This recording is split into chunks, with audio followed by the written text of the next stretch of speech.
এখন এখন তা লিখবাম যে 35তম পদ 35তম পদ কই আছে, এই যে 61 থেকে 70-এর ঘরের মধ্যে আছে। 35তম পদ 61 থেকে 70-এর মধ্যে অবস্থিত।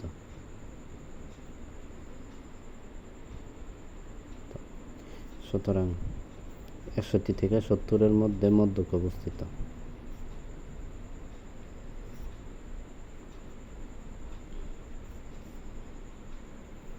মধ্যক অবস্থিত।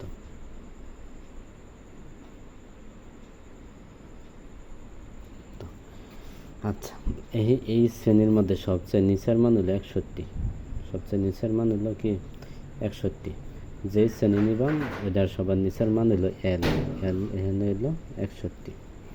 এখানে যদি এল 61 হয় তাহলে এফসি বলছিলাম, এফসি হলো যে শ্রেণীতে মধ্যক অবস্থিত তার ক্রমজয়িত গণসংখ্যার উপরের মান। এই যে এই শ্রেণীর মধ্যে মধ্যক অবস্থিত তার ক্রমজয়িত গণসংখ্যা 56, এর উপরের মান হলো 31। তাহলে এফসির মান হলো এখানে কত 31।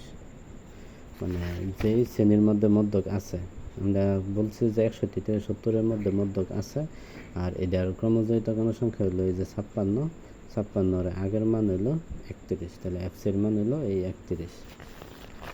তারপরে হলো এফ এম।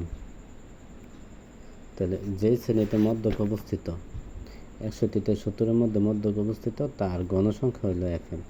গণসংখ্যা কত দেখা যাইতেছে 25 হলো এখানে এফ এম। তাহলে এফ এম এর মান হলো 25। আর এইচ হলো শ্রেণী ব্যক্তি ব্যবধান। 31 থেকে 40-এর মধ্যে ব্যবধান কত 10। 41 থেকে 50-এর মধ্যে ব্যবধান 10। 51 থেকে 60-এর মধ্যে ব্যবধান 10। 61 থেকে 70-এর মধ্যে ব্যবধান 10। এখানে ব্যবধান হলো কত 10। তাহলে এইচ এর মান 10। তাহলে এখন আমরা মধ্যক নির্ণয় করলাম। সুতরাং মধ্যক সমান L plus N by 2 minus F C into H by F M.